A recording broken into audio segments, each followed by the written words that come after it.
ఈ దినం మనం కొరింథీయులకు రాసినటువంటి మొదటి పత్రిక 10వ అధ్యాయాన్ని మనం చదివాం. आज हमने कुरिन्थियों की पहली पत्री उसका 10वां अध्याय हमने पढ़ा है. సో 10వ అధ్యాయంలో దాదాపు 6 వచనాలను మనం చదివాం. और उसमें लगभग 6 वचन हमने पढ़ा है. గత ఆదివారం మనం 9వ అధ్యాయాన్ని మనం ధ్యానం చేశాం. और पिछले सप्ताह हमने 9वें अध्याय को ध्यान किया. పౌలు తనకున్నటువంటి వసతులో, తనకున్నటువంటి అర్హతలో, తనకున్నటువంటి హక్కులో వాటన్నిటిని గురించి అతను పట్టించుకోవడం లేదు. కానీ అతను అంతిమంగా తన క్రీస్తులో స్వేచ్ఛ ఏంటంటే సువార్తను ప్రకటించాలి అనేటువంటి స్వేచ్ఛను గురించి పౌలు మాట్లాడుతూ ఉన్నాడు.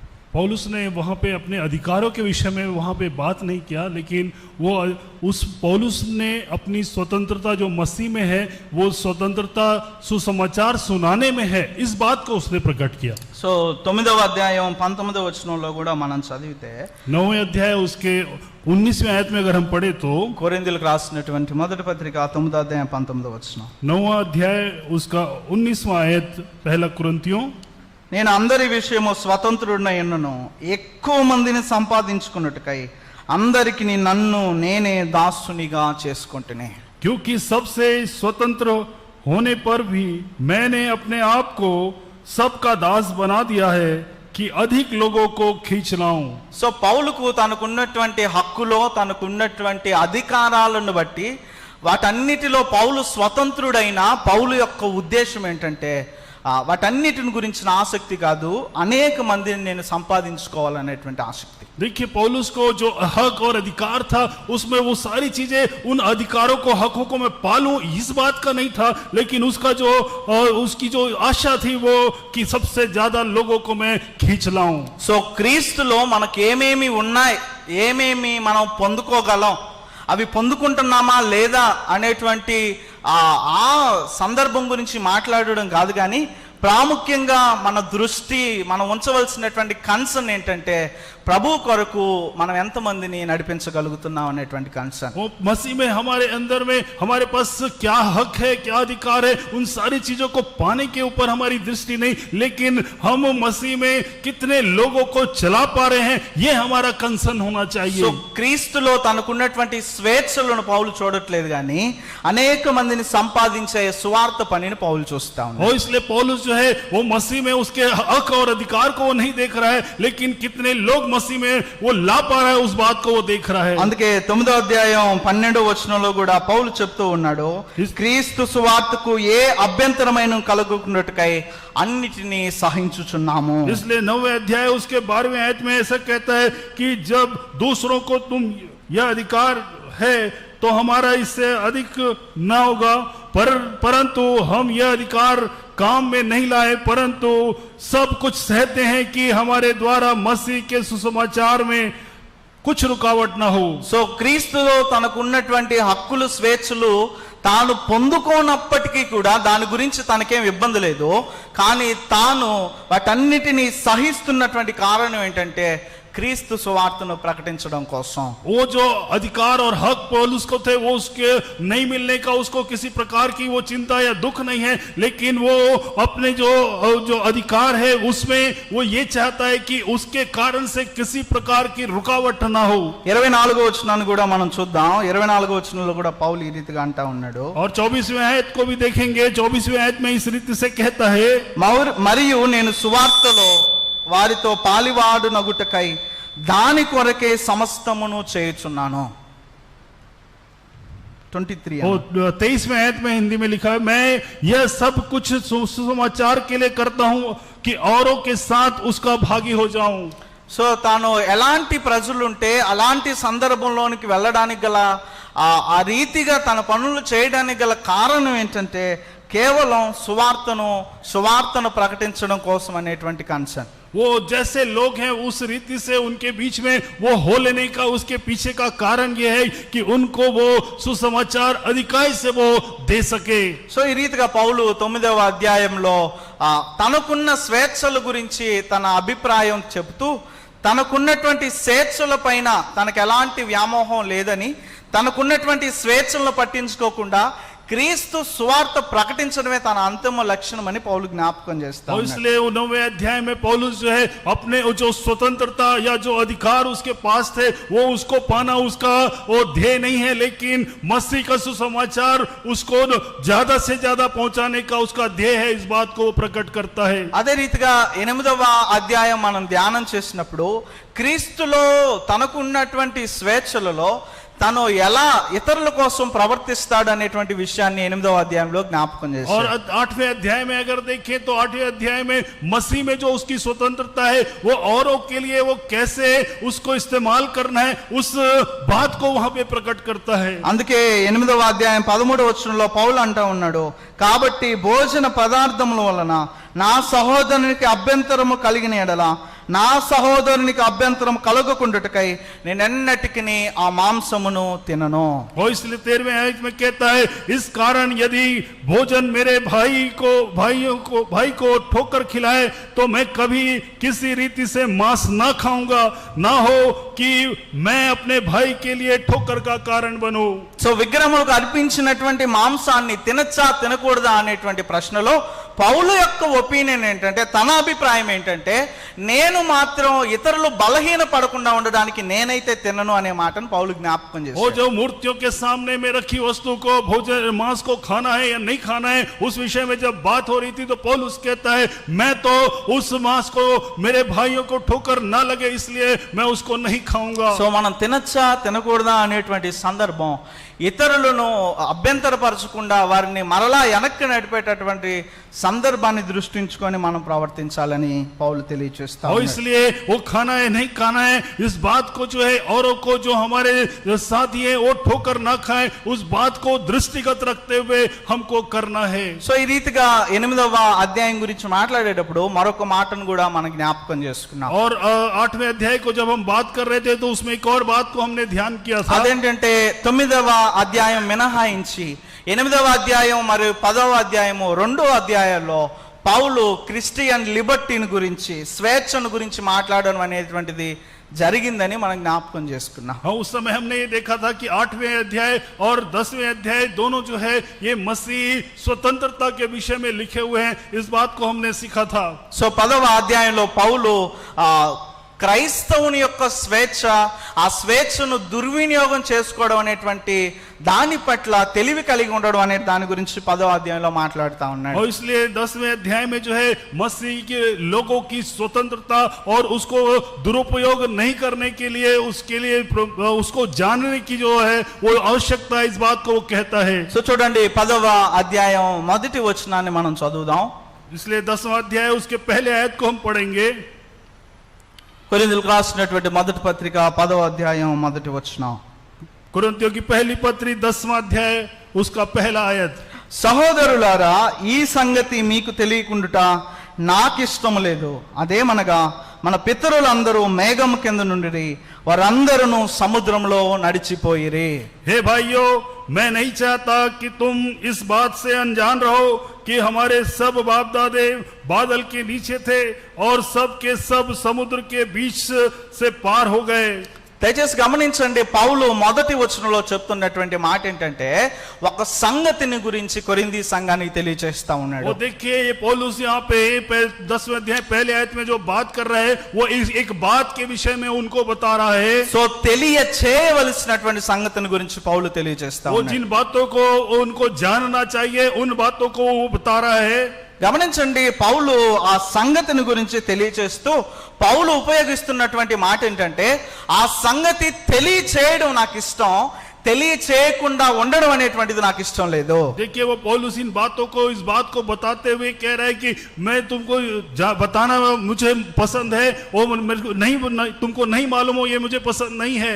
అంటే తెలియచేయడం నాకు ఇష్టం అంటే పౌలు యొక్క అర్థం ఏంటంటే అది ఎంత ప్రాముఖ్యమైనటువంటి సందర్భమో. मैंने बताना उसे पसंद है, इसका मतलब वो कितना महत्वपूर्ण है, इस बात को वहां पे देख सकते हैं। సో తెలుసుకోవలసిన తెలియచేయవలసినటువంటి ఒక ప్రాముఖ్యమైన సంగతిని కొరింథీ సంఘానికి పౌలు జ్ఞాపకం చేస్తా जिस ఉన్నాడు. बात को हमको जानना है और जिनको वो बताना है, वो बात जो है ये पौलुस इस बात को कुरिन्थी की कलीसिया को बता रहा है। సో తనకి ఇష్టం లేనటువంటి సందర్భం ఏంటంటే, ఒకవేళ అది తెలియచేయకపోతే తనకు అది ఇష్టం లేనటువంటి సందర్భాన్ని పౌలు జ్ఞాపకం చేస్తా ఉన్నాడు. और यदि वो नहीं बताएंगे तो वो उसको पसंद नहीं है वाली बात हो जाएगी। దయచేసి ఆ మాట అర్థం చేసుకోండి. ఏదైనా ఒక ప్రాముఖ్యమైన విషయం చెప్పకపోతే చాలా ఇబ్బందిగా ఉంటుంది. సో ప్రాముఖ్యమైన విషయం చెప్పడానికి పౌలు ఉపయోగిస్తున్నటువంటి మాట ఏంటంటే, అది చెప్పకుండా ఉండడం అనేటువంటిది నాకు ఇష్టం లేదు. वो देखिए, अगर कोई महत्वपूर्ण बात है उसको नहीं बताने और जो है वो बड़ा चिंता की बात हो जाती है। इसलिए पौलुस यहाँ पे जो इस्तेमाल कर रहा है वह मुझे पसंद नहीं कि तुम इस बात से अनजान रहो। సో ఆ సంగతిలో ఉన్నటువంటి విషయాలు 1వ వచనం నుంచి 5వ వచనం వరకు పౌలు తెలియచేశాడు. और इसलिए वहाँ पे पौलुस जो है उस बात को जो है 1 से 5 आयत तक उसने बताया। సో మనం ఈ సమయంలో మొట్టమొదటిగా పౌలు తెలియచేసిన ఆ ప్రాముఖ్యమైన సంగతిని గురించి మనం జ్ఞాపకం और చేసుకుందాం. इसलिए हम वहाँ पे जो बात को पौलुस ने बताया उसको आज हम ध्यान देंगे। చూడండి 10వ వచనం పౌలు తెలియచేసిన తెలుసుకోవలసినటువంటి సంగతి ఏంటంటే, 10వ వచనం 10వ అధ్యాయం 1వ వచనాన్ని నేను చదువుతున్నాను. देखिए यहाँ पे जो पौलुस जो हमको जानना है और हम जो उसने बताया उस बात को हम देखेंगे। पहला अध्याय 10वां अध्याय 1 आयत को पढ़ेंगे। సహోదరులారా, ఈ సంగతి మీకు తెలియకుండా నాకు ఇష్టం లేదు. అదేమనగా మొదటిది, మన పితరులందరూ మేఘము కింద ఉండిరి. देखिए ये भाइयों, मैं नहीं चाहता कि तुम इस बात से अनजान रहो कि हमारे सब बाप दादे बादल के नीचे थे।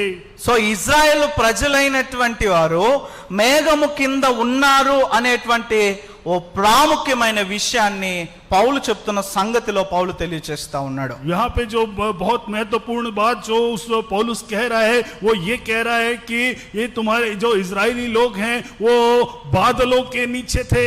సో అలాగా కొన్ని విషయాలు పౌలు కొన్ని సంగతికి సంబంధించిన కొన్ని విషయాలు 5వ వచనం వరకు పౌలు తెలియచేశాడు. और ऐसे ही संदर्भ से संबंधित 5 आयत तक बहुत सारी बातें उसने कही।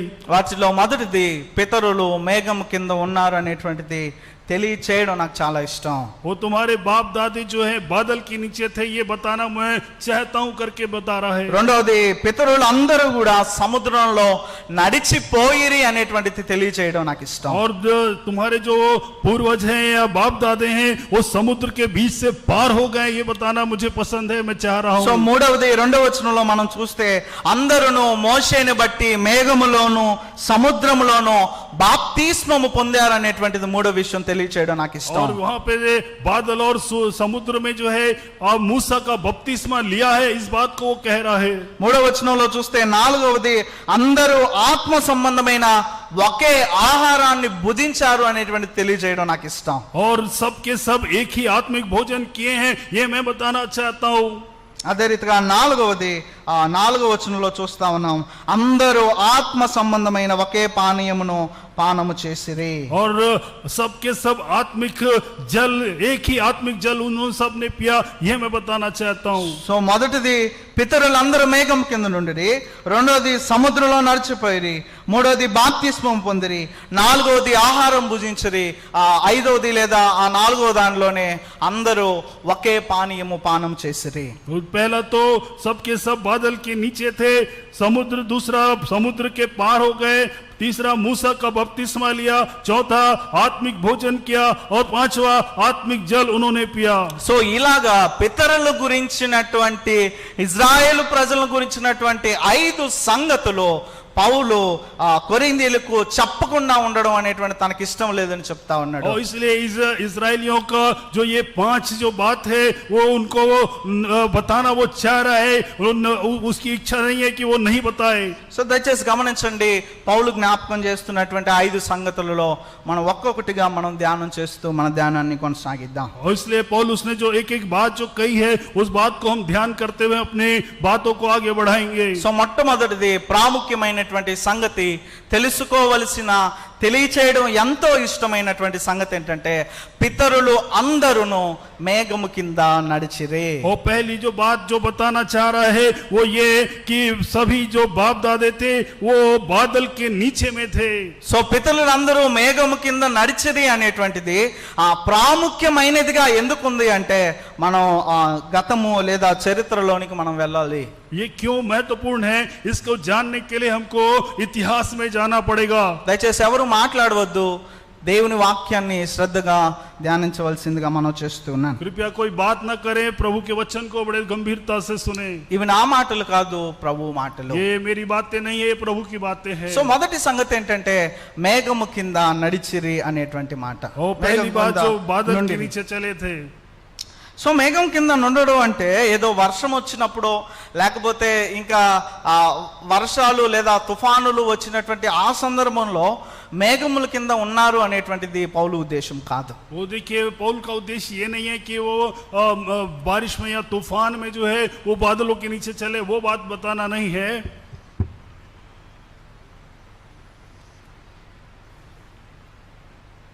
సో మేఘము కింద నుండిరి అనేటువంటిది అనే మాట పౌలు చెప్తున్నది అది వర్షం కింద ఉన్నటువంటిది, అలా తేలికైనటువంటి మేఘం కింద ఉన్నటువంటి సందర్భం కాదు. ये कोई ऐसी हल्की बात नहीं है कि ये बारिश में उसके नीचे रहे या बादलों में वो तूफान में रहे, ऐसा नहीं है. ये దయచేసి మాట్లాడే వాళ్ళు నాకు కనిపించకుండా పక్కకి వెళ్ళైనా మాట్లాడుకోండి.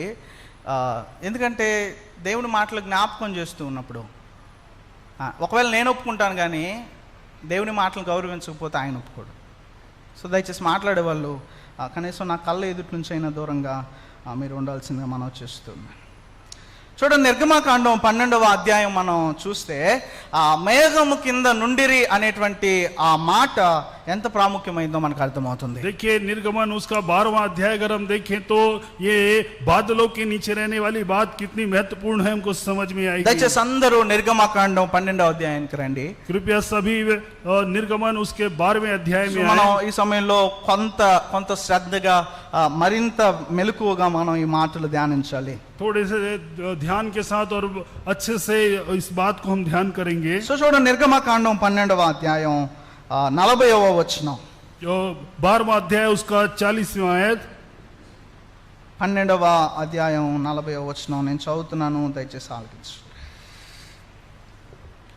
ఇజ్రాయేలీలు ఐగుప్తులో నివసించిన కాలము 430 సంవత్సరంలో. 41వ వచనాన్ని కూడా నేను చదువుతున్నాను. ఆ 430 సంవత్సరంలో గడిచిన తరువాత జరిగినదేమనగా ఆ దినమందే యెహోవా సేనలన్నీ ఐగుప్తు దేశములో నుండి బయలుదేరిపోజేసెను. 40 और 41 आयत हम पढ़ेंगे. मिस्र में बसे हुए इजरायलियों को 430 वर्ष बीत गए थे और उन 430 वर्षों के बीतने पर ठीक उसी दिन यहोवा की सारी सेना मिस्र देश से निकल गई. దయచేసి గమనించండి, 430 సంవత్సరాలు వారు ఐగుప్తు దేశంలో బానిసత్వం కింద వారు బతికారు. देखिए 430 वर्ष तक जो है वो गुलामी की दशा में वहां मिस्र देश में वो लोग रहे. అది ఎంత భారమైనటువంటి సందర్భం అంటే, वो कितना ఎంత భారమైనటువంటి పరిస్థితి అంటే, कितनी भारी परिस्थिति है वहां पे. దయచేసి మనలో ఎవరైనా ఎవరి కిందైనా ఉద్యోగం చేస్తూ ఉన్నప్పుడు వాళ్ళు కొంత మనల్ని ప్రెజర్ చేసినప్పుడు ఒక్క రోజుకు లేదా ఒక్క గంటకే మనం ఓర్చుకోలేం. देखिए हम जहाँ पे जो नौकरी करते हैं और या फिर हम काम करते हैं वहाँ वो अगर हमारे ऊपर एक बार या एक समय के लिए भी हमको प्रेशर दे तो हम थोड़ी देर के लिए भी हम उसको सह नहीं पाते. ఇక్కడ కాకపోతే ఇంకో చోట, ఈ పని కాకపోతే ఇంకొక పని అని ఒక గంట లేకపోతే ఒక రోజు లేకపోతే కొన్ని రోజులకే మనం ఓర్చుకోలేం. वो देखिए यहाँ नहीं तो और कोई दूसरी जगह और कोई और दूसरे स्थान पे कर लेंगे करके एक घंटा या एक दिन या कुछ दिन हम सह नहीं पाते. కానీ 430 సంవత్సరాలు నిర్గమకాండం మొదటి అధ్యాయంలో చూస్తాం ఎంత వెట్టి చాకిరి చేపించాడో ఫరో రాజు మనం చూస్తాం. वो देखिए वो 430 वर्ष तक और हम पहले अध्याय में देखिए तो कैसी वो गुलामी की दशा में कैसे कैसे काम उसने कराए फिरौन हम देख सकते हैं. రోజులు గడిచే కొంది పని ఎక్కువైపోతా ఉంది, పని భారం ఎక్కువైపోతా ఎక్కువైపోతా ఉంది. वो जैसे जैसे दिन बीतते जा रहे थे, काम बढ़ता जा रहा था, वो काम का बोझ बढ़ता जा रहा సో था। మొదటిలో పని చేయడానికి కొన్ని యంత్రాలను ఇచ్చాడు, కానీ కొద్ది రోజుల తదుపరి ఆ యంత్రాలను ఇవ్వడం కూడా మానేసి స్వయంగా చేతులతోనే పని చేసే సందర్భాన్ని వాళ్ళు కల్పించారు. वो कुछ दिन तो काम करने के लिए कुछ औजार भी दे रहा था, लेकिन उसके बाद जो है वो औजार भी देना उसने बंद कर दिया। అలాగా 430 సంవత్సరాలు ఐగుప్తు బానిసత్వంలో వారు ఉన్నారు. ऐसे 430 वर्ष तक वो मिस्र की गुलामी में वो लोग थे। సో బానిసత్వంలో ఉండడం అనేటువంటిది ఎంత ఎంత భయంకరమైనటువంటి భారం అంటే కనీసం అన్నం తినే సందర్భంలో కూడా వాడు పిలిస్తే వెళ్ళాల్సిందే. वो देखिए वो कितना भयंकर परिस्थिति है कि गुलामी में रहना, कि अगर यदि हम खाना खा रहे हैं और वो बुलाए तो हमको तुरंत उठ के चले जाना సో है। కొన్నిసార్లు అన్నం కూడా లేకుండా పని చేయించేటటువంటి वो పరిస్థితి. ऐसी सी परिस्थिति जब हमको भूखे रहकर भी काम करना पड़ता సో था। మేఘం కింద నుండిరి అనే మాటను అర్థం చేసుకోవాలంటే మనం ఒకసారి ఈ మాటలన్నీ కూడా ధ్యానం वो చేసుకోవాలి. बादल के नीचे वो थे, इस बात को समझने के लिए ये सारी बातें हमको समझना సో पड़ेगा। 40వ వచనం 41వ వచనంలో చూస్తా ఉన్నాం. 430 సంవత్సరాల తదుపరి ఆ రోజే, ఆ మరుసటి రోజే దేవుడు ఏం చేశాడంటే ఇజ్రాయెల్ ప్రజల్ని ఆ 430 సంవత్సరాల భయంకరమైన భారమైన బానిసత్వ బ్రతుకు నుంచి వారిని బయటికి నడిపించడం, రప్పించడం అనేటువంటిది ప్రారంభం చేశాడు. वो देखिए 40 और 41 आयत में हम देखें तो वो जो 430 वर्ष की गुलामी से उनको वो परमेश्वर ने जो है वहां से बाहर निकाल दिया, उनको लेके चला गया उसके एक दिन बाद। సో 51వ వచనం కూడా ఒకసారి మనం చదివితే అదే మాట రిపీట్ అవుతుంది. యెహోవా ఇశ్రాయేలులను వారి వారి సమూహముల చొప్పున ఆనాడే ఐగుప్తు దేశం నుండి వెలుపలికి రప్పించను. और ऐसे 51 में आयत में भी देखेंगे तो वही बात फिर से रिपीट हो रही है, और ठीक उसी दिन यहोवा इस्राएलियों को मिस्र देश से दल दल करके निकाल दिया। సో ఆ 430 సంవత్సరాల పిదప ఒక రోజు వచ్చింది. ఆ రోజు దేవుడు ఆ బానిసత్వం నుంచి, ఐగుప్తు ఆ ప్రదేశం నుంచి వారిని బయటికి నడిపించడం లేదా అడుగులు వేయడం అనేటువంటిది ప్రారంభం చేశాడు. वो देखिए 430 वर्ष के बाद एक दिन ऐसा आया जब परमेश्वर ने उनको उस मिस्र की गुलामी से उनको बाहर निकाला और एक एक कदम उनका आगे बढ़ने के लिए उसे आगे बढ़ाया। ఈ సమయంలో మనం 13వ అధ్యాయం 17వ వచనాన్ని మనం చదువుదాం. और इस समय में हम 13वें अध्याय उसके 17वें आयत को हम पढ़ेंगे। దయచేసి అందరూ మీ బైబిల్ తెరవండి, మీ బైబిల్ వైపు చూడండి. అక్కడ నేను చదువుతున్నవి, మనం చదువుతున్నవి, మనం ధ్యానిస్తున్నవి అలాగే ఉన్నవో అసలు ఉన్నవో లేదో మనం చూద్దాం. अपने बाइबल में आप ध्यान से देखें कि हम जो पढ़ रहे हैं, जो बोल रहे हैं, वो वैसे ही है कि नहीं। 13వ అధ్యాయం 17వ వచనం. మరియు ఫరో ప్రజలను పోనీయగా దేవుడు ఈ ప్రజలు యుద్ధము చూచినప్పుడు వారు పశ్చాత్తాపపడి ఐగుప్తుకు తిరుగుదురేమో అనుకొని ఫిలిప్తీయుల దేశము సమీపమైనను ఆ మార్గమున వారిని నడిపింపలేదు. అయితే దేవుడు ప్రజలను చుట్టూదారియగు ఎర్ర సముద్రపు అరణ్య మార్గమున నడిపించను. ఇజ్రాయేలీయులు యుద్ధ సన్నహద్దులై ఐగుప్తులో నుండి వచ్చిరే. जब फिरौन ने लोगों को जाने की आज्ञा दे दी, तब यद्यपि फिलिस्तियों के देश में होकर जो मार्ग जाता है वह छोटा था, तो भी परमेश्वर यह सोचकर उनको उस मार्ग से नहीं ले गया कि कहीं ऐसा ना हो कि जब वे लोग लड़ाई देखें तब पछताकर मिस्र को लौट जाएं।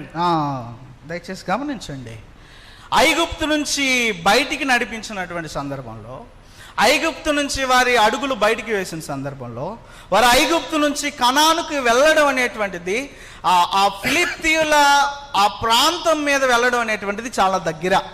देखिए जब वो मिस्र से वो जब अपने कदम को आगे बढ़ाएं तो वो मिस्र से फिलिस्तीन के मार्ग से जाना जो है बहुत ही छोटा मार्ग था। అయితే దేవుడు ఏం చేశాడంటే వారిని ఆ ఎర్ర సముద్రము మీద ఆ అరణ్య మార్గంలో నుంచి మొత్తం తిప్పుకొని కనానికి తీసుకెళ్ళాడు. लेकिन परमेश्वर ने ऐसा किया कि वो वहां से नहीं ले जाके वो लाल समुद्र की ओर से होते हुए वो घुमा कर उनको वहां से लेके गया। సో ప్రస్తుతానికి దేవుడు వారిని ఐగుప్తు నుంచి కనాను వైపున ఈ ఫిలిప్తీయుల మార్గంలో కాకుండా ఎర్ర సముద్రం మీదుగా నడిపించడానికి కారణం ఏంటంటే వీరు మరలా ఫిలిప్తీయులను చూసి భయపడి మరలా ఫిలిప్తీయుల కంటే ఐగుప్తు వాళ్ళే బెస్ట్, వాళ్ళే బానిసత్వం బాగుంటుందని వెనక్కి వెళ్తారనేటువంటి అవగాహన. वो देखिए वो फिरौन जो मिस्र से जो है कनान के लिए फलस्तीन के वो देश से होकर इसलिए परमेश्वर ने नहीं ले गया, कहीं ऐसा ना हो कि फिलिस्तीनियों का से युद्ध में वो डर कर घबरा कर कहीं ऐसा ना हो कि अरे मिस्र में ही अच्छा था करके कहीं वो लोग वापस ना लौट जाएं, ये सोचकर जो है परमेश्वर ने वो लाल समुद्र का रास्ता चुना. ఒక్కసారి డిస్ప్లే చేయి. ఒకసారి అందరూ అక్కడ గమనించండి. మీకు ఒక చిన్న బాగా సులభంగా అర్థమయ్యేలాగా ఒక చిన్న ప్రయత్నం. देखिए एक स्क्रीन में आप देखेंगे वहाँ पे एक मैप है, उसको आप समझने की कोशिश करें. అక్కడ ఎక్కడైతే ల్యాండ్ ఆఫ్ గోషన్ అనేటువంటి మాట మనకు కనిపిస్తుందో, ల్యాండ్ ఆఫ్ గోషన్ అంటే ఎడం వైపు పైన ఉంది. बाएं तरफ में ऊपर में है लैंड ऑफ गोशन. అంటే ప్రారంభం చూస్తా ఉన్నారు కదా, ల్యాండ్ ఆఫ్ గోషన్ అనేటువంటిది. वो लैंड ऑफ ओशन जो है वहाँ पे जो प्रारंभ जो किया थे वो वहाँ पे दिख रहा है. అది ఐగుప్తు ప్రాంతం. जहाँ पे कर्सर चल रहा है देखेंगे. हाँ, वो जो है मिस्र प्रांत है वो. సో ఆ పైన మీరు చూస్తే ఒక నల్లటి మార్క్స్ తోటి టువర్డ్స్ ద ల్యాండ్ ఆఫ్ ఫిలిస్తీన్స్ అనే మాట మనకు కనిపిస్తుంది. वहाँ पे देखिए एक एरो मार्क में जहाँ पे कर्सर चल रहा है वो मिस्र से जो फिलिस्तीनियों के मार्ग में जाने का रास्ता दिख रहा है. కనిపిస్తుందా? నల్లటి గీతలు కనిపిస్తున్నాయా? वो देखिए डैश डैश करके वो काले लकीर दिख रहे हैं. కనిపిస్తున్న చేతత్తం అర్థమైందా నేను చెప్తున్న మాట? ఆ ల్యాండ్ ఆఫ్ గోషన్ అనే ఐగుప్తు ప్రాంతం నుంచి వారు ఈ కనాను, ఈ ఇజ్రాయెల్ దేశం వెళ్ళడానికి ఆ పైన మీకు కనిపిస్తున్నటువంటి towards the land of Philistine అంటే ఫిలిప్తీయుల దారి అనేటువంటిది చాలా దగ్గర. वो देखिए वहां से मिस्र से ये जो फिलिस्तीनियों के देश में होकर कनान जाना जो है बहुत ही शॉर्ट रास्ता है, बहुत ही छोटा मार्ग है वो. అయితే ఇప్పుడు దేవుడు వారిని ఎటువైపు నుంచి తీసుకెళ్తున్నాడో చూస్తున్నారా? ఆ ఎర్రది మార్క్స్ కనిపిస్తున్నాయి చూడండి. देखिए लेकिन परमेश्वर जो है उनको किस मार्ग से ले जा रहा है, वो लाल लकीर जो है आप देखेंगे. ఇప్పుడు అర్థమైందా దేవుడు ఎంత చుట్టూరు తిప్పాడో? और अब समझ में आया कि कैसे परमेश्वर ने उनको कितना गोल घुमाकर उनको लेके गया. సో ఆ ల్యాండ్ ఆఫ్ గోషన్ నుంచి దేవుడు వారిని ఆ ప్రారంభంలోనే చూడండి, ఆడ మిగ్దోల్ అనేటువంటి ఒక ప్రాంతం కనిపిస్తుంది. మిగ్దోల్ MIGDOL. एक मिग्दोन करके एक प्रांत जो है वो वहां पे दिख रहा है, देखेंगे. అక్కడ దేవుడు వారిని ఎర్ర సముద్రం దాటించాడు. అనగా ఫిలిప్తీల పైనుంచి తీసుకెళ్లకుండా ఆ ఎర్ర సముద్రాన్ని దాటించి ఆ కింద రెడ్ మార్క్ లో తిప్పుకుంటా అరణ్య మార్గం అంతటిలో తిప్పి మరలా వారిని ఇజ్రాయెల్ దేశానికి నడిపించాడు. और वहां पे जो है मिग्दोन वाली जगह से वहां पे लाल समुद्र को मूसा ने पार करवाया, परमेश्वर ने पार करा कर फिर उसके बाद उसके किनारे से ऐसे घुमाते उनको वहां पे लेके गया.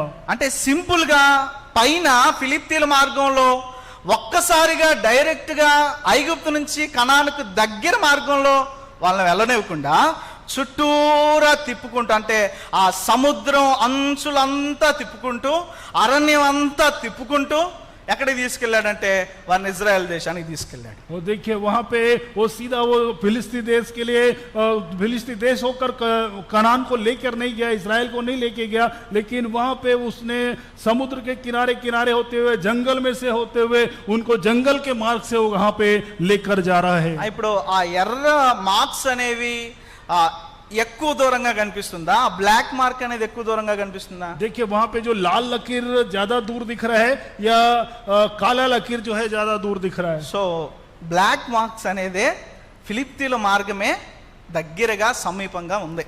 सो यहाँ पे जो है जो फिलिस्ती देश से होकर जो मार्ग जा रहा है वही बहुत छोटा मार्ग है और बहुत नजदीक है. అదే 17-18 వచనాల్లో రాస్తా ఉన్నాడు. ఐగుప్తు నుంచి కనానుకు ఫిలిప్తీల మార్గం దగ్గరైన దేవుడు మరలా ఫిలిప్తులను చూసి భయపడి మరలా ఐగుప్తుకు వస్తారేమో అని చెప్పి ఐగుప్తు నుంచి కిందకు తీసుకెళ్లి ఆ సముద్ర అంచులు తిప్పి అరణ్యం అంతా తిప్పి మరలా ఎక్కడికి తీసుకెళ్లాడంటే ఆ ఇజ్రాయెల్ దేశానికి వారిని నడిపించాడు. जो 17 और 18 आयत में वही बात को वहां पे लिख रहा है कि बोले कि फिलिस्तीनियों का जो देश से होकर जाना जो है वो बहुत ही छोटा मार्ग था, लेकिन कहीं ऐसा ना हो कि वहां पे युद्ध में वो लोग डर के वो वापस मिस्र को ना लौट जाएं, इसलिए जो है परमेश्वर ने इतना उनको घुमाकर जो है वहां पे लेके आया. ప్రస్తుతానికి వారు ఎర్ర సముద్రం దాటేంత వరకు దేవుడు వారు భయపడతారు ఫిలిప్తీన్లు చూచి అని ఆ మార్గం ఎంచుకున్నాడు. వాస్తవానికి हाँ, पहली बात तो वो फिलिस्तीनियों से वो डर कर कहीं वापस ना डर जाएंगे ऐसा सोच के वहां पे उनको वापस इधर से लेके गया. కానీ ఆ ఎర్ర సముద్రం తదుపరి నుంచి ఆ సముద్రం అంచులంతా తిరిగి అరణ్యం అంతటిలో తిరిగి వారు ఇజ్రాయేలు వెళ్ళడానికి అదంతా కూడా కేవలం వారి అవిధేయతను బట్టి దేవుడు అన్ని సంవత్సరాలు వాళ్ళని తిప్పాడు. और लेकिन जो है वो उस समुद्र के किनारे पार होने के बाद वो इतने दूर इतना लंबा घूमने के पीछे का कारण वो उनकी अनाज्ञाकारिता थी. బహుశా 4 లేదా 4 వారాలు లేదా 5 వారాలలో నడిచి వెళ్ళే ఫిలిప్తులు ప్రయాణం నుంచి దాదాపు 40 సంవత్సరాలు సముద్రం అంచున అరణ్యంలో తిప్పుతూ వాళ్ళని 4 వారాల్లో వెళ్ళేదాన్ని 40 సంవత్సరాలు తిప్పాడు. लगभग 4 से 5 सप्ताह के अंदर में जिस मार्ग को तय किया जा सकता था वो उनकी अनाज्ञाकारिता के कारण से वो करीब 40 वर्ष तक जो है वो समुद्र के किनारे जंगल में होते हुए उनको भटकना पड़ा. సో బానిసత్వపు బ్రతుకు నుంచి చేరవలసిన గమ్యం చేరడానికి 4 వారాలు సమీపమైతే వారు తిరిగినటువంటి సమయం ఎంతో తెలుసా? 40 సంవత్సరాల సమయం. उस गुलामी के उस स्थिति से उस जीवन से उनको निकल कर जाने के लिए 4 से 5 सप्ताह का ही जब मार्ग था, लेकिन उन्होंने जितना मार्ग तय किया वो 40 वर्ष का मार्ग था. కేవలం 4 వారాల్లో వెళ్ళేది 40 సంవత్సరాలు వెళ్ళడానికి గల కారణం ఏంటంటే దేవునికి వారు చూపించినటువంటి అవిధేయత. वो केवल 4 सप्ताह में जो जगह तय की जा सकती थी उसमें 40 वर्ष चलना पड़ा. वो उसका कारण ये था कि उन्होंने प्रभु के प्रति जो अनाज्ञाकारिता दिखाई वो. సో దేవునికి అవిధేయత, దేవునికి లోబడకపోవడం, దేవుడు ప్రత్యేకించి ప్రతిష్ఠించినటువంటి మోషే అహరోనుల నాయకులకు ఎదురు తిరగడం, ఇవన్నీ కూడా 4 వారాలు వెళ్ళే ప్రయాణాన్ని 40 సంవత్సరాలు చేశాయి. वो देखिए वो परमेश्वर के प्रति जो अनाज्ञाकारिता थी और जो परमेश्वर ने जिनको नियुक्त किया उन अगुवों को उनके प्रति उनका विद्रोह, ये सारी बातें जो है उनको 4 सप्ताह की जगह 40 साल बीतना पड़ा, 40 साल घूमना पड़ा. సో మన జీవితాల్లో కూడా మన ఇబ్బందికర బానిసత్వ పరిస్థితుల నుంచి దేవుడు మనల్ని ప్రశాంతంగా పాలు తేనెలు నడిపించే ఆ స్థలంలోకి తీసుకెళ్ళడానికి అనేక దినాలు పట్టడానికి గల కారణం ఏంటంటే మనలో అవిధేయత, దేవునికి లోబడకపోవడం, దేవుని మాటలకు లోబడకపోవడం, దేవుని మాటలు ఉన్నవి ఉన్నట్టుగా జీవించకపోవడమే మనలో అన్ని దినాలు నడిపిస్తూ ఉంది. और हमारे जीवन में भी ऐसे ही हम जो गुलामी की दशा में दासत्व के जीवन में हम जो जी रहे हैं उसके पीछे का भी कारण यह है कि हम अपनी अनाज्ञाकारिता के कारण से परमेश्वर के उस विद्रोह के कारण से हम जो है हम और ऐसे ही समय हमारा जो है बीतते जा సో रहा మనం है. చూద్దాం, ఎర్ర సముద్రం వరకు దేవుడు వారిని అలా నడిపించడానికి గల కారణం మరలా సమీప మార్గమైన ఫిలిప్తీల మార్గంలోకి వెళితే వారు ఫిలిప్తీల కంటే ఐగుప్తు వాళ్ళే బెస్ట్ అని మరలా వెనక్కి వస్తారనే అభిప్రాయం వెనక నడిపించాడు. यहाँ पे देखिए वो परमेश्वर ने जो अपनी सोच वहाँ पे दिखाई कि कहीं ऐसा ना हो कि वो फिलिस्तीनियों से डर के जो है कहीं वो ये ना बोल के कि मिस्री लोग ही अच्छे थे ऐसे बोल के लौट ना जाए, ऐसे ही वो बात को वहाँ पे परमेश्वर ने उनके विचार किया. దయచేసి ఇప్పుడు చూడండి 20వ వచనాన్ని మనం చూద్దాం. फिर एक बार हम देखें 20वें आयत को हम देखेंगे. సో ఎర్ర సముద్రం మార్గమున వారిని నడిపిస్తా ఉన్నాడు ఆ ల్యాండ్ ఆఫ్ గోషన్ నుంచి 20వ వచనంలో మనం చూస్తా ఉన్నాం. ఒక మాట చదువుదాం. देखिए लाल समुद्र होते हुए वहाँ पे लैंड ऑफ ओशन से वो चला रहा है. और 20वें आयत को हम देखें.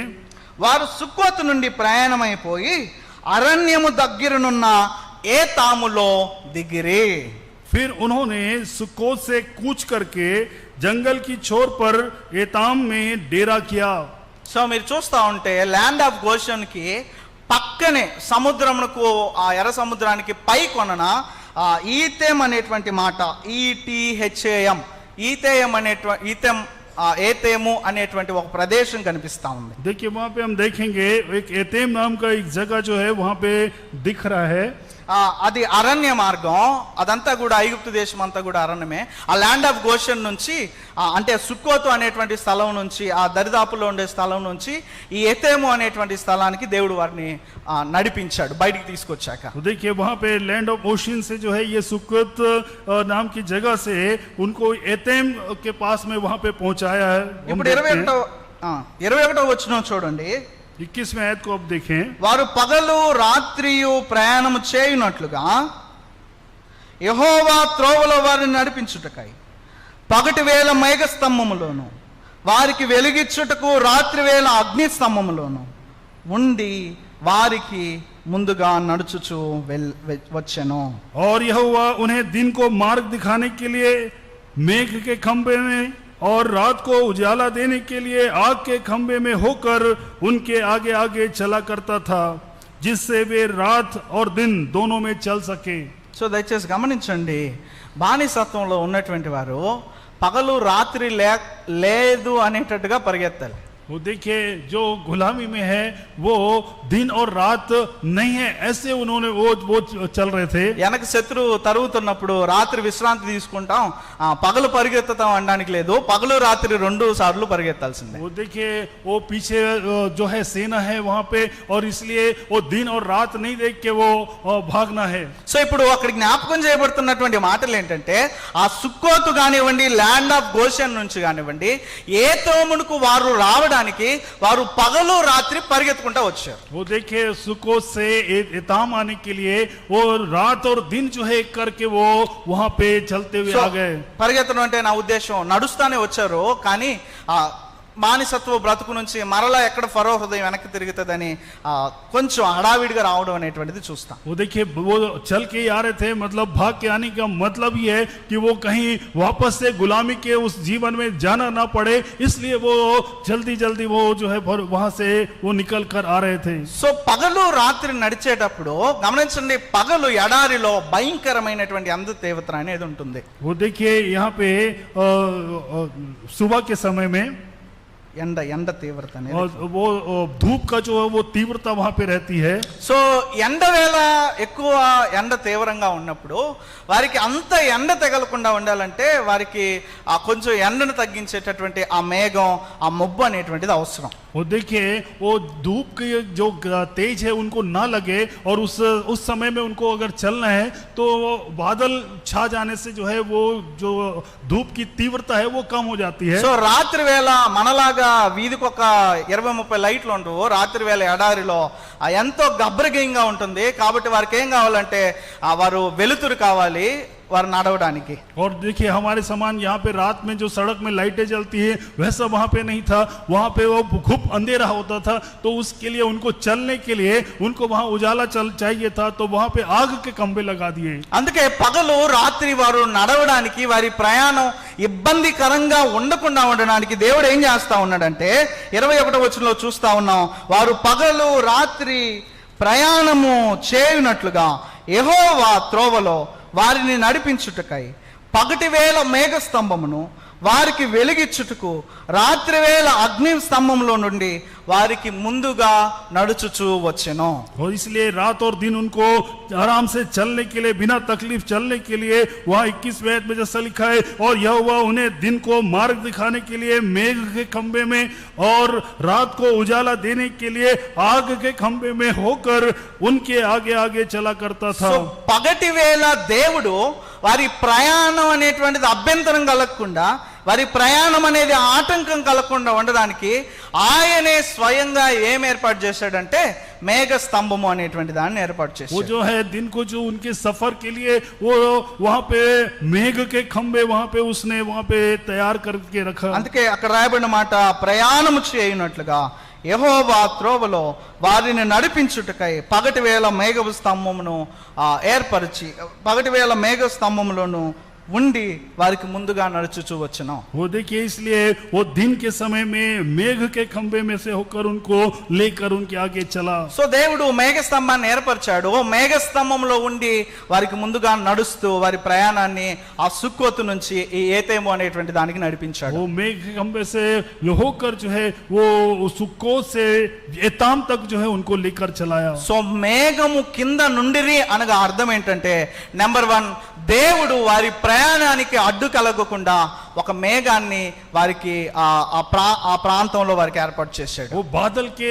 नीचे वो लोग रहे, इसका मतलब है कि उनको तकलीफ ना हो. इन बातों को देखते हुए उसने मेघ के जो है बादल को जो है वो छा दिया ताकि उनको धूप की और इस प्रकार की कोई तकलीफ ना हो. సో రెండోది మేఘం కింద నుండిరి అనగా దేవుడు ఆ మేఘంలో రెండోదిగా తానున్నాడు. और उस मेघ में जो है वो परमेश्वर वो था वहां पे. మూడవది ఆయన ఆ మేఘంలో నుండి వారికి ముందుగా నడుచుచూ వచ్చాడు. और उसके बाद वो मेघ में होकर वो उनके साथ साथ चल रहा था.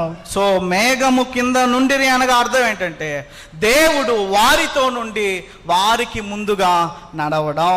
और देखिए मेघ के नीचे बादल के नीचे थे, इसका मतलब वो मेघों में प्रभु रहकर उनके साथ उनको आगे आगे उनके आगे आगे चल रहा था. సో వారి బానిసత్వ బతుకు నుంచి విమోచన కల్పించి వారిని ఆ బానిసత్వపు స్థలం నుంచి వారిని ఇజ్రాయెల్ ప్రదేశానికి నడిపించడానికి దేవుడు వారితో వారిలో వారికి ముందుగా నడుస్తూ వారిని వెనక నడిపించడమే మేఘము కింద నుండడం.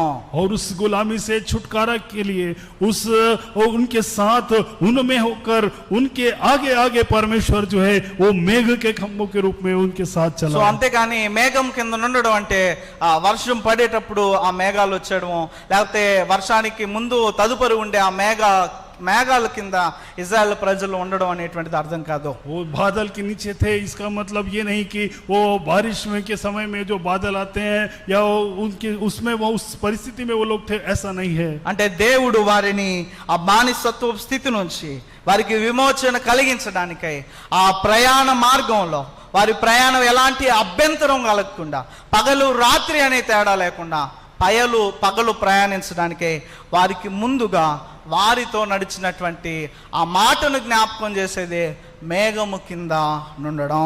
और इसलिए परमेश्वर ने जो उनको किसी भी रीति से उस दिन और रात चलने में कहीं पे भी कोई तकलीफ ना हो, इसलिए वो बादलों में मेघों में होकर मेघ के खंभे के द्वारा से उनके आगे आगे चला. वो वही बादल है जो जिसको हम यहाँ पे देख रहे हैं. దేవుడు వారిని విడిచిపెట్టకుండా వారికి ముందుగా నడిచి వారిని నెమ్మది అయినటువంటి స్థలానికి నడిపించి, అందుకే అక్కడ రాయబడిన మాట ఏంటంటే ఏతోములో దిగిరి అనేటువంటి మాట. దే ఆర్ స్టేడ్, అక్కడ కొంత అకామిడేషన్ వారు తీసుకున్నటువంటి ఆ నెమ్మదిని దేవుడు వారి ముందుగా మేఘం వలె వచ్చి వారికి అందించాడు. इसलिए वहां पे उन्होंने सुकोत से वहां एताम में आकर वहां डेरा किया करके लिखा हुआ है. उनको किसी प्रकार की कोई तकलीफ ना हो, इस बात को परमेश्वर वहां पे जो है उनके लिए व्यवस्था कर रहा है. సో పౌలు ఈ విషయాన్ని కొరింథీ సంఘానికి చెప్తూ ఉన్నాడు. ये बातें जो है पौलुस कुरिन्थ की कलीसिया को बता रहा అయ్యా है. దేవుడు మన పితరుల పట్ల ఒక సంగతి చేశాడు, ఆ సంగతి మీకు చెప్పకుండా ఉండడం నాకు ఏ మాత్రం కూడా ఇష్టం లేదు.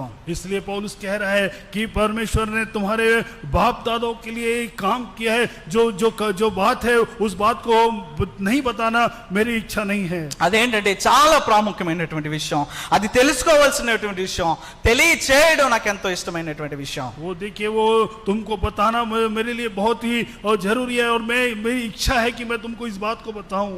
అదేంటంటే దేవుడు వారిలో వారికి ముందుగా ఐగుప్తు నుంచి కనాను వైపుకు వెళ్ళడానికి వారిని ఎలాంటి అభ్యంతరం లేకుండా వారి ప్రయాణ మార్గంలో వారిని నడిపించాడు.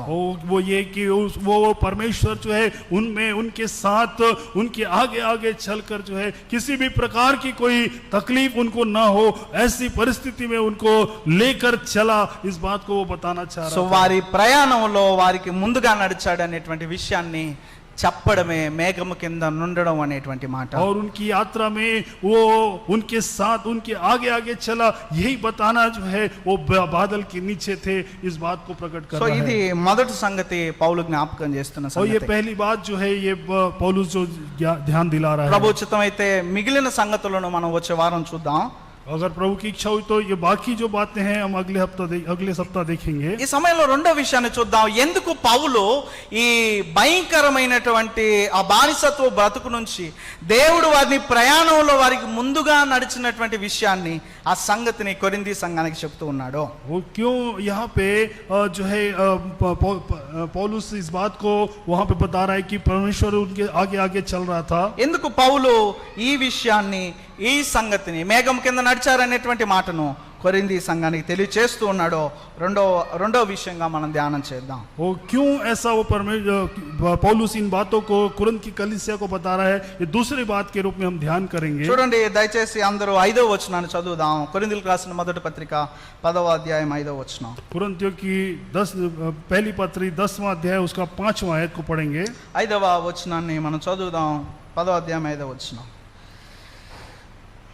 అయితే వారిలో అనగా ఆ పితరులందరిలో ఎక్కువ మంది దేవునికి ఇష్టలుగా ఉండకపోయారు కనుక అరణ్యములో సంహరింపబడిరి. परंतु परमेश्वर उनमें से बहुतों से प्रसन्न न हुआ, इसलिए वे जंगल में ढेर हो गए। సో పౌలు ఈ మాట చెప్పడానికి గల కారణం ఏంటంటే, ये पौलुस का इस बात को बताने के पीछे कारण क्या है? అయ్యా, దేవుడు వారికి ముందుగా నడిచాడు. దేవుడు వారి ప్రయాణాల్లో ఎలాంటి అభ్యంతరం కలగకుండా వాళ్ళని పగలు రాత్రి నడిపించాడు. అయితే వారు దేవునికి ఇష్టలుగా ఉండకపోయినందున ఆయనే మరలా ఏం చేశాడంటే వారిని संहరించాడు. वो देखिए परमेश्वर जो है उनके साथ साथ चला, उनके आगे चला, उनको हर एक दिन और रात जो है किसी प्रकार की तकलीफ ना हो ऐसे परिस्थिति में उनको लेकर चला, लेकिन फिर उनको ढेर करने के पीछे का क्या कारण है? సో ఈ సంగతి చెప్పాక పౌలు చెప్తున్న మాట ఏంటంటే, ఇలా సంగతి చేసినటువంటి దేవుడు వారిని మరలా అదే అరణ్యంలో ఎక్కువ మందిని దేవుడు సంహరించాడు అనే మాటను చెప్తా ఉన్నాడు. वो देखिए वो ऐसा करने के बाद वो परमेश्वर ने बहुत सारे लोगों को उसी जंगल में ढेर कर दिया। इस बात को वहां पे पौलुस बता रहा है। సో 6వ వచనంలో మనం చూస్తే, हम 6वें आयत में अगर देखें, ఎందుకు కొరింథీ సంఘానికి ఆ సంగతిని జ్ఞాపకం చేశాక వారు సంహరింపబడతారనే విషయాన్ని కూడా ఎందుకు చెప్తా ఉన్నాడు అంటే 6వ వచనంలో మనం చూస్తా ఉన్నాం. क्यों ऐसा बता रहा है, इस बात को हम 6वें आयत में देखें। సో వారు ఆశించిన ప్రకారము మనము చెడ్డ వాటిని ఆశించుకున్నట్లు ఈ సంగతులు మనకు దృష్టాంతములుగా ఉన్నవి. ये बातें हमारे लिए दृष्टांत ठहरी कि जैसे उन्होंने लालच किया वैसे हम बुरी वस्तुओं का लालच ना करें। దయచేసి గమనించండి, మొట్టమొదటిది సంగతి ఏంటో చూసాం. एक पहले ध्यान दें कि हमने क्या बात है उसको हमने पहले देखा। ఆ సంగతిలో వారు ఏమయ్యారో 5వ వచనంలో పౌలు జ్ఞాపకం చేశాడు. और उस बात में वो लोग क्या हो गए, इस बात को हमने 5वें आयत में देखा। సో ఏమయ్యారు అంటే, ఎవరినైతే దేవుడు నడిపించాడో వారు ఎక్కువ మంది దేవునికి ఇష్టలుగా లేకపోవడం వల్ల, అనగా చెడ్డ వాటిని వారు ఆశించడం వల్ల దేవుడు ఆ అరణ్యంలోనే వారిని సంహరింపజేశాడు. वो लोग जिनको परमेश्वर आगे आगे उनके आगे आगे चल रहा था, जिनको लेकर चल रहा था, उनमें से बहुत सारे लोग जो है वो बुरी बातों की लालसा में, बुरी वस्तुओं की लालसा करने के कारण से वहीं जंगल में उनको ढेर कर दिया।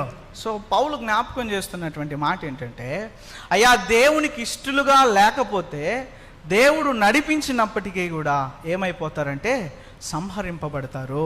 वो देखिए पौलुस इस बात को यहाँ पे ध्यान दिला रहा है कि यदि परमेश्वर भले ही वो चला रहा है, लेकिन अगर हम परमेश्वर को प्रसन्न करने वालों में नहीं होंगे तो परमेश्वर जो है वहां पे उन्हें ढेर कर देगा। సో దేవుడు వారిని అరణ్య మార్గంలో పగలు రాత్రి వారు ఇబ్బంది పడకుండా నడిపించాడు కదా అని అనుకుంటే పొరపాటే.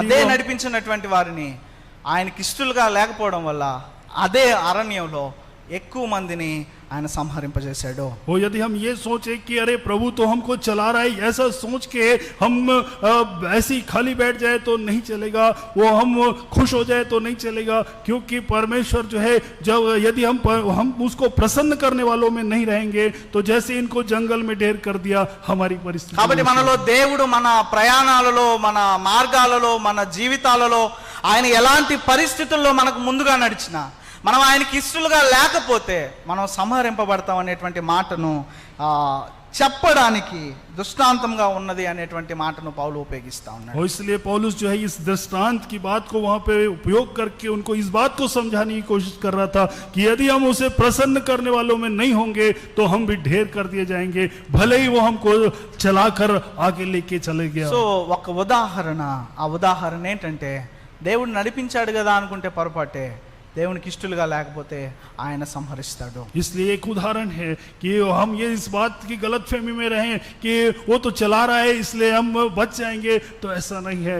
अगर यदि हम प्रसन्न करने वालों में नहीं रहेंगे तो हम जो है ढेर कर दिए సో जाएंगे। స్వేచ్ఛ ఉంది కదా అని దుర్వినియోగం చేస్తే మరలా స్వేచ్ఛకు దుర్వినియోగం చేసినందుకు ఆ ప్రతిఫలాన్ని అనుభవించవలసిన వారమే. यदि हमारे पास स्वतंत्रता है करके हम उसका दुरुपयोग अगर करते हैं तो वो हम एक दिन जो है उसका प्रतिफल हम भोगेंगे। సో దేవునికి ఇష్టలుగా ఉండడం అనేటువంటిది ప్రాముఖ్యమని పౌలు జ్ఞాపకం చేస్తా ఉన్నాడు. इसलिए पौलुस इस बात को याद दिला रहा है कि हम परमेश्वर को प्रसन्न करने वालों लोगों में हम हों।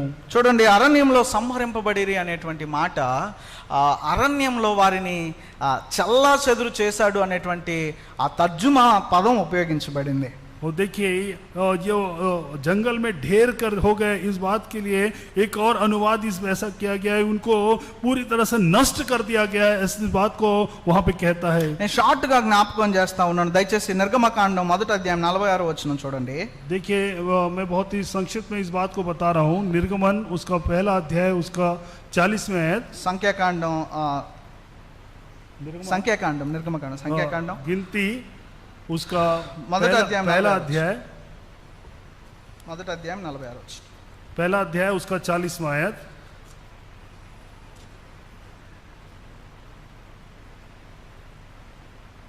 లెక్కింపబడి 6,03,550 మంది అయిరే. సంఖ్యాకాండం 1వ అధ్యాయం 46వ వచనం. 46वां आयत माफ कीजिएगा। और वे सब गिने हुए पुरुष मिलाकर 6,03,550 थे। సో 6 లక్షల మంది లెక్కింపబడ్డారు. అయితే వారిలో మిగిలిన ఎంతమందో తెలుసా? కేవలం ఇద్దరే. देखिए वहां पे जो गिनती किए गए और वो कुल मिलाकर 6,03,550 लोग थे, लेकिन वहां पे जो बचाए गए वो सिर्फ 2 लोग थे। సంఖ్యాకాండం 26వ అధ్యాయం 64వ వచనం మరియు 65వ వచనం మనం చూస్తే, गिनती उसका 24वां अध्याय 64, 65 और उसका 64 और సంఖ్యాకాండం 26వ అధ్యాయం 26 गिनती 26वां अध्याय उसका 64 और 65 64, 64 and 60. మోషే అహరోనులు సీనాయి అరణ్యంలో ఇజ్రాయేలుల సంఖ్యను చేసినప్పుడు లెక్కింపబడిన వారిలో ఒక్కడైనను వీరిలో ఉండలేదు. ఏలయనగా వారు నిశ్చయముగా అరణ్యంలో చనిపోవుదురని యెహోవా వారిని గురించి సెలవిచ్చెను. యెఫున్నె కుమారుడైన కాలేబును నూను కుమారుడైన యెహోషువ తప్ప వారిలో ఒక్కడైనను మిగిలి ఉండలేదు. परंतु जिन इजराइलियों को मूसा और हारून याजक ने सीने के जंगल में गिना था, उनमें से एक भी पुरुष इस समय के गिने हुए में ना था, क्योंकि यहोवा ने उनके विषय कहा था वे निश्चय जंगल में मर जाएंगे। इसलिए यपुन्ने के पुत्र कालेब और नून के पुत्र यहोशू को छोड़ उनमें से एक भी पुरुष नहीं बचा। నేను చాలా క్లుప్తంగా, మధ్యలో చాలా ఉంది, నేను క్లుప్తంగా 2 మాటలు మీకు చూపించాలని ఆశపడ్డాను. मैं बहुत ही संक्षिप्त में आपको सिर्फ 2 बात जो है ध्यान दिलाना चाह रहा हूँ। మొదటిది ఏంటంటే, వారు ఐగుప్తు నుంచి బయటకు వచ్చినప్పుడు వారు 6 లక్షల మంది పురుషులు. देखिए जब वो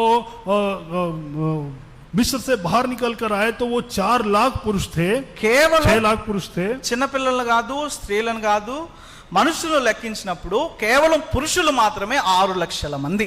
वो देखिए वो गिनती जब किया गया तो वो जो पुरुष जो थे वही 6 लाख लोग थे। ఆ 6 లక్షల మందిలో ఎంతమంది సంహరింపబడ్డారంటే, అంటే ఆ పురుషుల సంఖ్యలో जो पुरुषों की संख्या है उसमें कितने लोग जो है मार दिए गए वो कितने हैं अगर देखें तो ఎంతమంది సంహరింపబడ్డారనే మాట కన్నా ఎంతమంది మిగిలారనే మాటను చూడాలి. वो कितने मारे गए उसको छोड़ के कितने बचाए गए उसको अगर हम देखें ఎంతమంది మిగిలారు? कितने लोग बचे?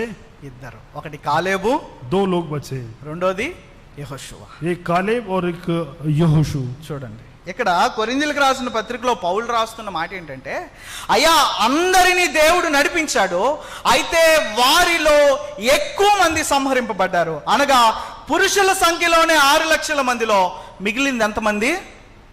ఇద్దరు. और यहाँ पे पौलुस इसी बात को कह रहा है कि वहां पे उसके चलाए जाने के बावजूद जब निकले थे तो वहां पे कितने लोग थे, लेकिन बहुत बहुत सारे लोग जो है वहीं पे जो है वो ढेर कर दिए गए. కేవలం పురుషుల సంఖ్యలోనే 6 లక్షల మందిని ఆయన వారికి ముందుగా నడిపిస్తే వారు దేవునికి ఇష్టలుగా లేకపోవడం వల్ల వాళ్ళు మిగిలింది ఎంతమంది అంటే ఇద్దరే.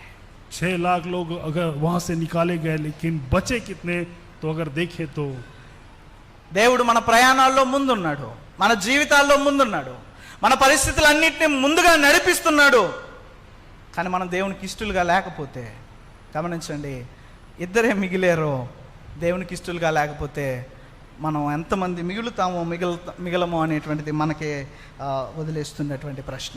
प्रभु हमारे हर परिस्थिति में हमें आगे आगे हमारे होकर चला रहा है, लेकिन अगर यदि हम प्रभु को के प्रसन्न में नहीं रहे या प्रभु के प्रसन्न करने वालों में नहीं हो तो हम कितने बच जाएंगे. అందుకే 5వ వచనంలో పౌలు అంటా ఉన్నాడు, అయితే వారిలో అనగా మేఘము కింద ఉండినటువంటి వారిలో ఎక్కువ మంది దేవునికి ఇష్టలుగా ఉండలేకపోయారు. इसलिए पौलुस कह रहा है कि परंतु परमेश्वर उनमें से बहुत सारे लोग जो हैं वो प्रभु को के प्रसन्नता में नहीं रहे. దేవునికి ఇష్టలుగా దేవుడు నడిపించాడంటే దేవునికి ఇష్టలుగా ఉంటేనే కదా అని అనుకుంటే పొరపాటే. वो प्रभु चला रहा है, इसका मतलब वो हम उसके पसंदीदा में हैं या उसके प्रसन्न करने वाले लोगों में हैं, ऐसा सोचे तो नहीं चलेगा. అందుకే ఆ మాట రాశాడు 6వ వచనంలో, వారు ఆశించిన ప్రకారం మనం చెడ్డ వాటిని ఆశింపకుండానట్లు. वो इसलिए वहां पे 6वें आयत में लिखा है, जैसे उन्होंने लालच किया वैसी बुरी वस्तुओं के लालच हम ना వారు करें. దేవునికి ఇష్టలకి పోవడానికి గల కారణం ఏంటంటే వారు చెడ్డ వాటిని ఆశించారు. वो प्रभु को अप्रसन्न करने वाले लोगों में इसलिए थे क्योंकि उन्होंने बुरी वस्तुओं की लालसा की. అంటే చేయవలసినవి చేయకపోవడం మాత్రమే కాదు, చేయకూడనివి చేసినా కూడా ప్రభువుకి ఇష్టంగా జీవించలేని స్థితి. वो देखिए, वो जो नहीं करना है उसे और वो करना ही नहीं, वो जो और प्रभु जो गलत वस्तु है उसको लालच करना भी जो है वो प्रभु के लिए अप्रसन्न करने वाली बात है. సో ప్రభువు బహుశా వారిని నడిపించుండొచ్చు, కానీ వారైతే చెడ్డ వాటిని ఆ ప్రయాణ మార్గంలో ఆశించినందున వారు ఏమైపోయారంటే ఆ అరణ్యంలోనే వారు సంహరింపబడ్డారు. वो बुरी वस्तुओं की लालसा करने के कारण से वो भले ही प्रभु उनको चला कर लेके आया, वो वहीं जंगल में ढेर कर गए. దయచేసి ఒకసారి చూడండి, సంఖ్యాకాండం 26వ అధ్యాయం 3 నుంచి 6 వచనాల్లో మనం చూస్తే, और यदि हम गिनती उसका 26वां अध्याय, కాబట్టి 20 ఏండ్లు మొదలుకొని పై ప్రాయం గలవారిని లెక్కింపుడని యెహోవా మోషేకు ఐగుప్తు నుండి వచ్చిన ఇజ్రాయేలులను ఆజ్ఞాపించినట్లు మోషేయు యాజకుడు ఎలియాజరును ఇజ్రాయేలులు మోయాబు మైదానంలో యెరికో యొద్దనున్న యొర్దాను దగ్గర నుండగా జనసంఖ్యను చేయుడని వారితో చెప్పెను. यहाँ पे तीसरे आयत में देखिए, अतः मूसा और एलियाजर याजक के ने यरीहो के पास यरदन नदी के तट पर मोआब के अराबा में उनको समझा के कहा,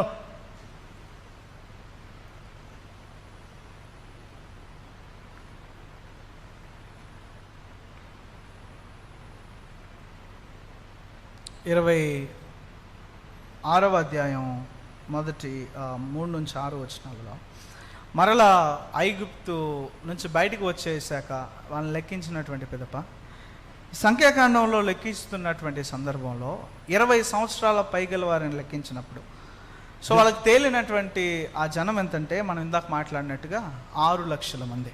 वो जो 20 वर्ष से ऊपर के लोग जिनकी गिनती हुई वो उनको हमने जो देखा वो 6 लाख लोग थे पुरुष. సో ఇక్కడ ఏం జ్ఞాపకం చేస్తా ఉన్నాడు అంటే यहाँ पे क्या याद दिला रहा है अगर देखें 14వ అధ్యాయంలో వీరు ఆ దేవుడు వారిని విడిపించడం జరిగింది. దేవుడు ఆ 14వ వచనం నుంచి 26వ వచనంకి వచ్చేసరికి ఆ 6 లక్షల మంది పురుషులలో దాదాపు మిగిలింది ఎంతమంది అంటే ఇద్దరే.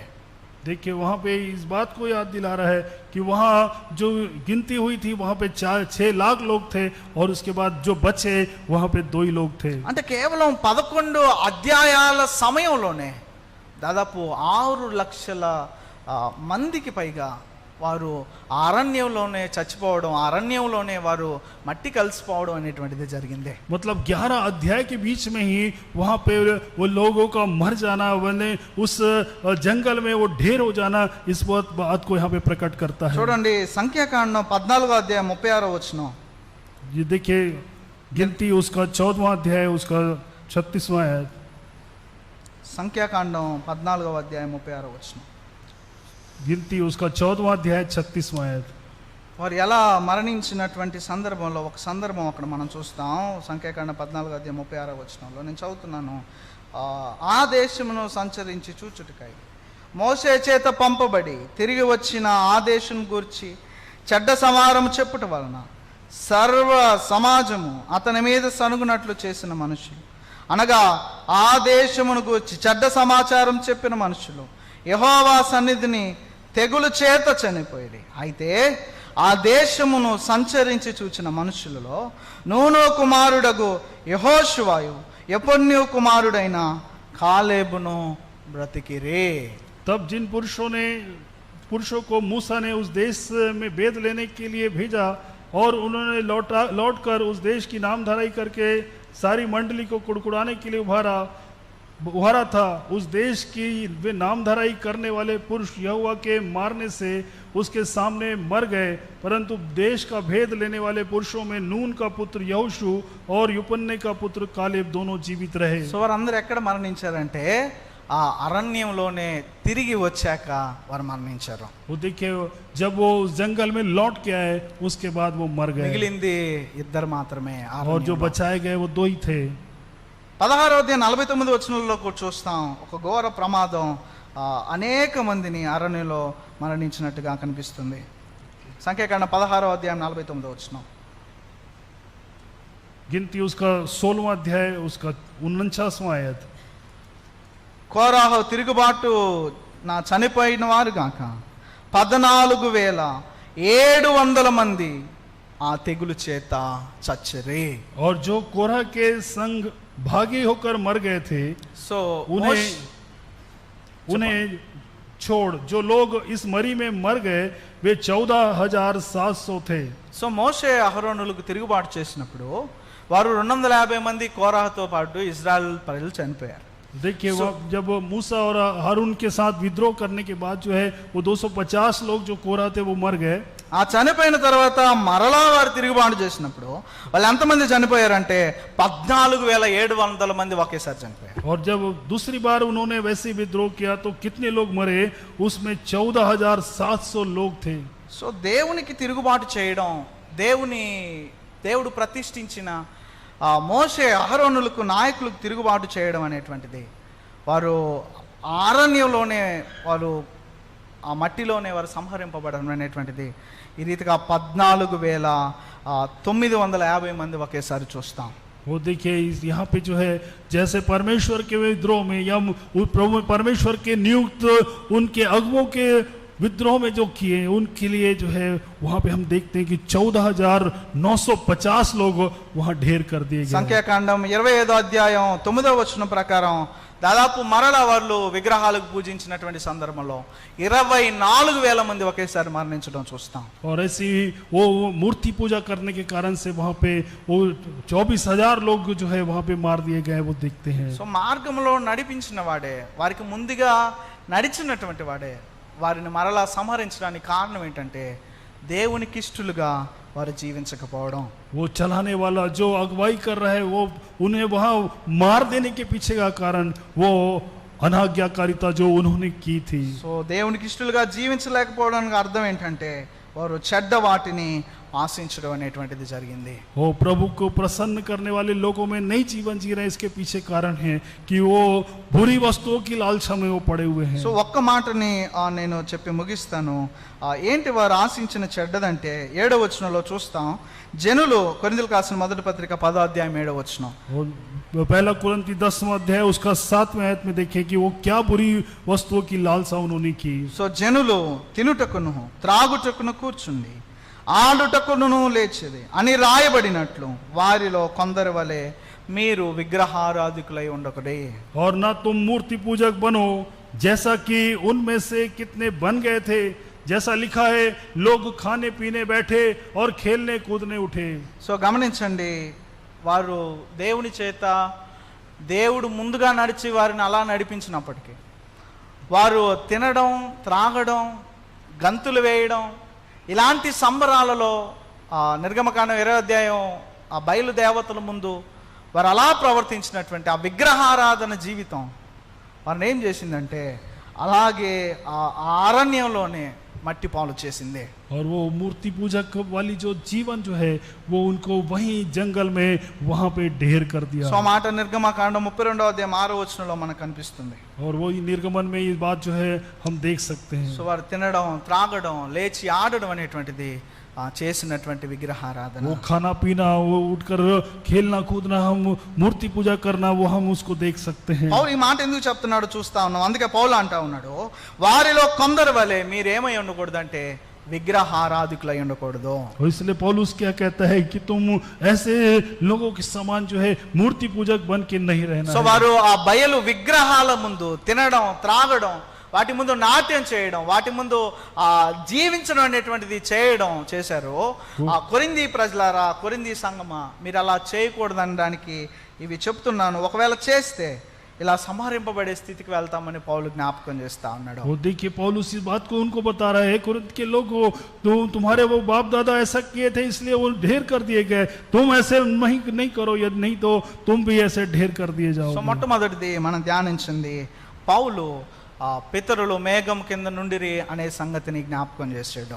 और पहली बात जो उसने याद दिलाया कि जो तुम्हारे बाप दादा हैं वो बादल के नीचे में थे. రెండవది, అలా వారు ఉండి కూడా దేవునికి ఇష్టలుగా లేకపోవడం వల్ల వారు ఏమైపోయారంటే మరలా అదే అరణ్యంలో ఇద్దరు మినహాయించి 6 లక్షల మందిలో సంహరింపబడ్డారు. और ऐसा होने के बावजूद जो है वहाँ पे वो प्रभु को अप्रसन्न करने के कारण से वो 6 लाख लोग जो है वो ढेर कर दिए गए वहीं जंगल में. కాబట్టి వారు ఆశించినట్లు మనం ఒకవేళ దేవుని చేత నడిపింపబడుతూ దేవుని చేత మన జీవితాలు ముందుకు కొనసాగింపబడుతూ కూడా మనం ఒకవేళ వారిలాగా ఆశించుకున్నట్లు ఈ సంహరింపబడడం, నడిపించడం అనేటువంటి దృష్టాంతాన్ని తెలియచేశానని 6వ వచనం మరియు 7వ వచనంలో చెప్తూ ఉన్నాడు. और वही बात को 6वें और 7वें आयत में वैसा नहीं करने का निर्देश जो है वहाँ पे पौलुस दे रहा है. కేవలం కొరింథీ సంఘానికి మాత్రమే కాదు కానీ ఈ మాటలు క్రైస్తవ సంఘాలకన్నిటికి కూడా. ये सिर्फ केवल कुरिन्थ की कलीसिया के लिए नहीं, ये सारी कलीसियाओं के लिए ये बता रहा है. దేవుని సన్నిధానానికి నడిపిస్తూ ఉన్నాడు. దేవుడు మన ముందుగా నాయకత్వం వహిస్తూ ఉన్నాడు. దేవుడు మన పనులలో, మన ఉద్యోగాలలో, మన కుటుంబాలలో అన్నింటిలో కూడా మనకు ఎలాంటి అభ్యంతరకరం, ఎలాంటి ఆపుదల లేకుండా కొనసాగిస్తూ ఉన్నాడు. అయితే ఇష్టలుగా లేకపోతే సంహరింపబడతామని జ్ఞాపకం చేయబడుతుంది. प्रभु हमारी हर एक परिस्थिति में हमारी अगुवाई कर रहा है, हमें आगे आगे लेकर हमें चला रहा है, हर एक जगह हमारे लिए वो आगे खड़े होकर हमारी अगुवाई कर रहा है. लेकिन हम उसको प्रसन्न करने वाले लोगों में नहीं होंगे तो हमारी क्या परिस्थिति మన होगी. జీవితాలలో దేవుడు మనల్ని ఎలా నడిపించినా మనం దేవునికి ఇష్టలుగా ఉండకపోతే మాత్రం ఆయన నడిపించడమే మనం ఆయనకి ఇష్టలుగా ఉన్నామనుకుంటే మాత్రం పొరపాటే. మన జీవితాల్లో చెడ్డ వాటిని మనం తొలగించుకోవాల్సినటువంటి వారమై ఉన్నాం. इसलिए हम अपने जीवन में से हमारी बुरी बातों को जो है हम उसे अलग करें या अलग हटाने के लिए हमको काम करना है. हम यह सोच के कि प्रभु हमें चला रहा है करके हम अपनी जीवन में गलत फहमी में रहें तो ये हमारे लिए जो है ये बड़ी दुख का कारण होगा. సో మోషే వంటి నాయకుడు లేడు అని రాసిన దేవుడే మోషేను కనానును చూడనిచ్చాడు కానీ దాంట్లో అడుగు పెట్టనివ్వలేదు. वो मूसा जैसा अगवा कोई और दूसरा नहीं है, ऐसा कहने वाला परमेश्वर उस खनान में जो है उसे कदम रखने नहीं दिया, కేవలం తాను దేవునికి అవిధేయుడైనటువంటి స్థితి వల్ల. केवल उसके एक अनाज्ञाकारिता के कारण से। సో దేవునికి ఇష్టము కానిది మనలో ఉంటే మనం ఆయనకి ఇష్టం అవ్వం. మనం ఆయనకి ఇష్టం కాకపోతే ఆయన మనల్ని జీవితాల్లో ఎంత దూరం నడిపించినా, ఎక్కడ దాకా నడిపించినా, ఎలా నడిపించినా మనం మాత్రం ఏదో ఒక రోజు దేవుని చేత తప్పకుండా సంహరింపబడతాం. वो देखिए, प्रभु के प्रसन्न करने वाले लोगों में अगर ना होकर हम भले ही उसके द्वारा से कितनी दूर तक भी हम चला लिए जाएं, लेकिन एक दिन हमको वो जो है वो जरूर से हमें वो ढेर कर ఈ देगा। మాటలు అందుకే మనకు ఉదాహరణగా ఉన్నాయని పౌలు జ్ఞాపకం చేస్తాం. इसलिए ये बातें हमारे लिए उदाहरण के रूप में है, दृष्टांत के रूप में है करके पौलुस याद दिला रहा है। కొద్ది మాటలు దేవుడు దీవించును గాక. తలలో ఉంచి ప్రార్థన చేద్దాం. थोड़ी बातें प्रभु आशीषित करे। आइए हम सरों को झुकाएं, प्रार्थना करें। ప్రభువా, నేను నీకు ఇష్టంగా ఉన్నానా లేదా జ్ఞాపకం చేసుకుందాం. దేవా, నేను నీకు ఇష్టమైన స్థితిలో ఉన్నానా లేదా? ప్రభువా, నువ్వు నన్ను ఇష్టపడే జీవితాన్ని నేను జీవిస్తున్నానా లేదా? ప్రభువా, నేను ఒకవేళ అవిధేయత జీవితంలో జీవిస్తున్నానేమో, ఒకవేళ అయినా ఇజ్రాయేలు ప్రజల్లాగా విగ్రహముల ముందు అయా నీకు ఇష్టం కానీ వ్యతిరేక పాపపు జీవితంలో ఆడుతూ పాడుతూ గంతులు వేస్తున్నటువంటి స్థితిలో నేనున్నానేమో. ప్రభువా, నా జీవితాన్ని మార్చు, నా స్థితిని మార్చు. ప్రభువా, అంతమందిలో ఇద్దరు మిగిలారంటే మాలో మేము ఎంతమంది మిగులుతామో తలుచుకుంటేనే భయంగా ఉంది. కేవలం నీకు ఇష్టలుగా ఉండడం అంత పని చేస్తుందని తల ఉంచి ప్రార్థన చేద్దాం. దేవుణ్ణి అడుగుదాం. దేవుణ్ణి ఎదుట మనం నోరు తెరిచి ప్రార్థిద్దాం. ప్రభువా, నేను నీకు ఇష్టడుగా జీవిస్తున్నానా లేదా? ప్రభువా, మనుషులకైతే నేను జీవిస్తూ ఉన్నా, పరిస్థితులకైతే నేను జీవిస్తూ ఉన్నా, కానీ నీకు ఇష్టడుగా నేను జీవిస్తున్నాను లేదా? ప్రశ్న వేద్దాం.